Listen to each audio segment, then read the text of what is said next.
Is this Beowulf or just propaganda? It's Beowulf, bro. Yeah, here we are in what used to be the sacred halls of serious study, a place for grappling with proper ideas.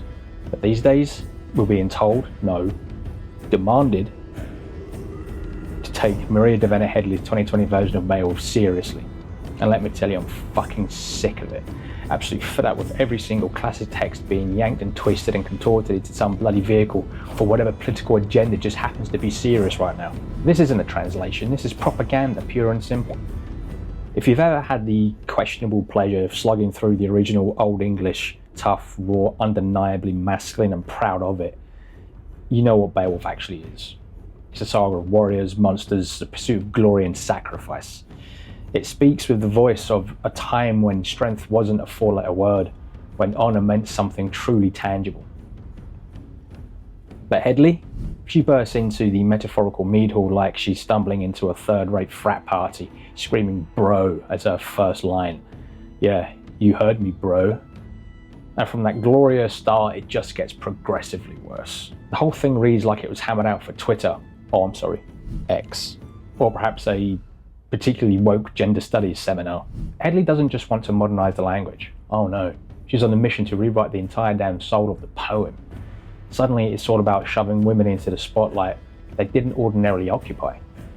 Screeching about toxic masculinity and dragging the original undeniable heroes through the mud. What was once an epic tale of raw bravery now gets filtered through the heavy-handed feminist lens, where heroism is apparently something to be deeply suspicious of and masculine strength is just violence in a thin layer of disguise.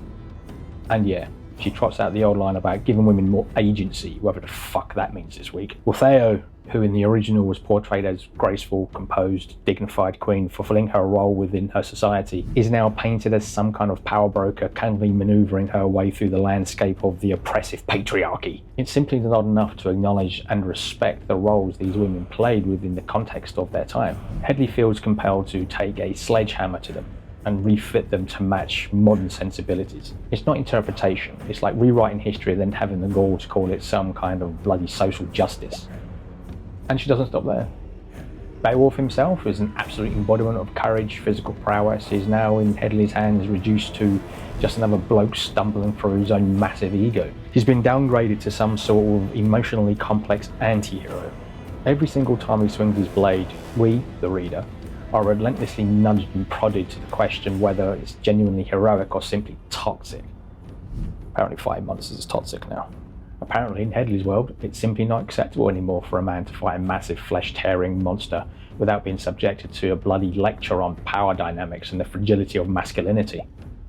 And just in case the underlying ideological slant wasn't bloody obvious enough, I mean, it's practically shouting in your face. She tries to hammer home the parallels between the ancient warrior society and our supposedly ruined modern world. She weaves in talk about greed, about environmental collapse, about corrupt politics. The subtext in this translation might as well be flashing neon lights bright enough to see from the International fucking Space Station. See? Men haven't changed one single bit. The problem is masculinity. It's not a poem. It's a relentless, thinly veiled political commentary dressed up as a historical text. So, is it a translation? Barely. Is it creative writing with a heavy-handed political agenda? Absolutely, without a shadow of a doubt. And sure, there will be people who cheer this on.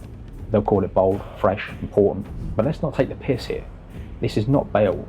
It's a bloody modern manifesto crudely stitched onto an ancient epic, like a poorly matched patch on a piece of bootcut Levi's. Headley certainly knows how to stir the pot.